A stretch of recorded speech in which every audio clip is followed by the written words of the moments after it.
So today, now we're going to be making kimchi. As I said, my name is Kevin King. I'm the chef de cuisine here at Utah State University, here at the Junction specifically. What we have here is a head of Napacabbage. When making kimchi, you'll want to take off these outer edges. Usually that's where like some of the lesser quality is. Sometimes it'll be kind of brown. Sometimes it just depends kind of like time of year you get it. But yeah, we'll just throw these away. This kind of cabbage is like ultra cheap, so don't feel bad about throwing some of it away. We're gonna cut the end of it off, split it in half. And you see that core running down the middle? We're gonna take that out. Kimchi is it's a multi-day process. You can't just make it in one day, but I did a couple of the steps ahead of time. Through the magic of television, we'll make it all work. And take that core out.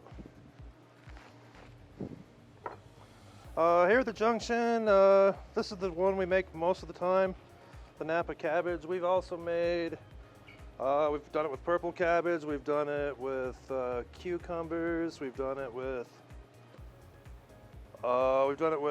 Brussels sprouts. I'm going to split it down the middle. I'm going to cut it into 1-inch cubes. Yeah, I think I've been making kimchi for about 10 years now, which is crazy, because I remember the first time I made it, it was like, it wasn't great, you know? We were all the friends in the group, we were all making it and trying different things, and this is pretty close to the same recipe we've always done. I've just recently started adding miso paste to it. It kind of speeds up the fermentation. Miso paste is like a fermented soybean paste, and it's just going to give it a little bit more of a smoky flavor and just speed it up a bit. So the first part of kimchi is you got to cut all your cabbage. You're going to throw it in a bowl, and you're going to put some sugar and salt on it. It's going to be equal parts sugar and salt.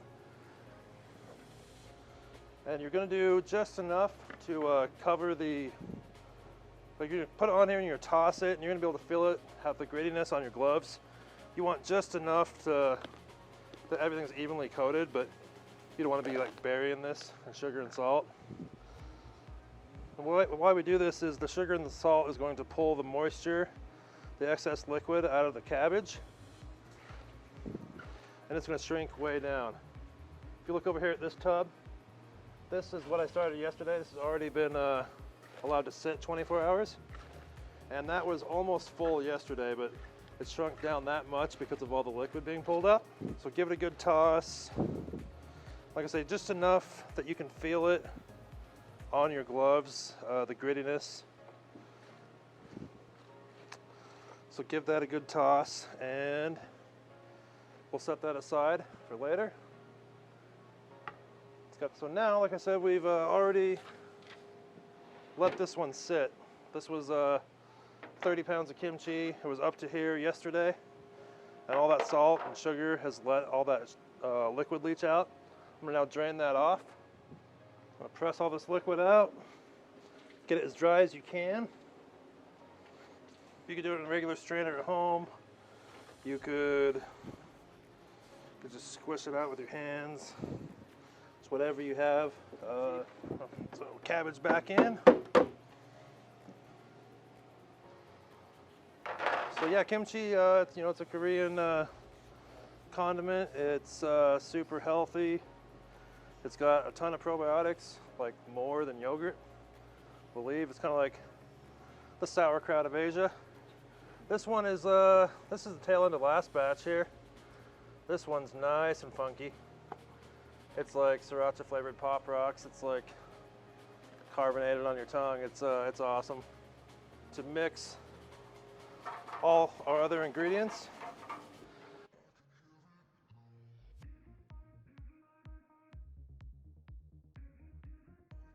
Depending on where you're at, you can either get gochugaru flakes or gochujang, which is the same pretty much product. It's just this is in paste form, this is in flakes. It used to be that here in Logan we couldn't get the paste unless you were lucky enough to find it at a grocery store, but the vendor didn't have it.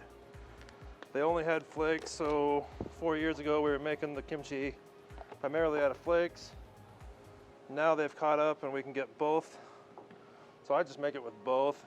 Otherwise I would be doing 4 cups for 60 pounds here, but I'll do half and half now. Alrighty, we're gonna put in a 1.5 cups of tamari soy sauce. Tamari soy sauce is just soy sauce that's made with tamarind as well. It's gluten-free. Also here at the university we feed so many people that we will end up using, like, as far as, you're gonna have to have a protein element. Some places like will be doing their kimchi with oysters. I think that'd be awesome, but we're not gonna do that here today. We're going to do bonito hondashi, which is a fish product it's like a smoked fish that they grind up. It's big in Japanese cooking. We're gonna do that instead of using shrimp. A lot of recipes call for shrimp, but then the people that are allergic to shellfish can't have it, and we got some people here that like to eat kimchi that can't have shellfish, so we've gone to doing it with bonito hondashi. So all our ingredients: fish sauce, 1.5 cups of fish sauce. You guys ever smell fish sauce? It's awesome. Wear gloves when you're handling fish sauce. My buddy, he had a case of this in the trunk of his car. He's picking up a delivery, and it's in a snowstorm and got hit by another car, and it shattered it all over in his car, and he was stuck behind the steering wheel, and the fish sauce is leaking into the car, and I felt bad for him, you know.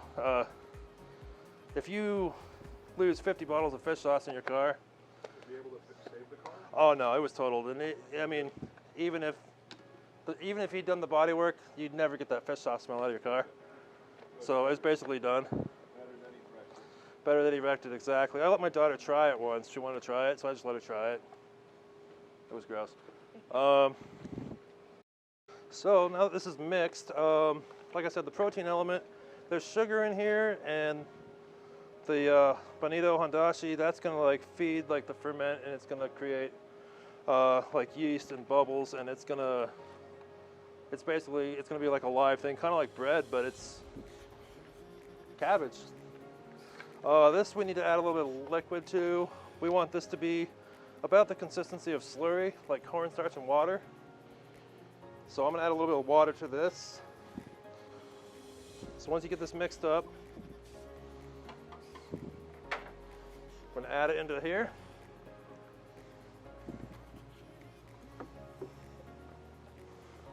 And we're gonna mix it all together. So we'll serve this with like our Kalbi short ribs during the semester. We'll do kimchi fried rice. We'll do like a Korean like ramen variation with this on it, with beef, spicy broth, super nice. Get this all mixed together. So this would probably, you know, this would be delicious right now. You could eat it right now, but it's gonna be awesome in 2 weeks. So then I'm just gonna, now that everything's coated, I'm just gonna pack it all down, press it all down to like one level. That's it, so I'm just gonna wipe the edges, and we're gonna let this sit. We'll check on it in 2 weeks, and it'll be good, it'll be awesome. So yep, that'll go into dry storage. The reason I don't have it in a smaller container, I want there to be some room for air, because you're gonna put a lid on it, it's gonna like burp basically. It's gonna be carbonated, it's gonna be expelling carbon dioxide.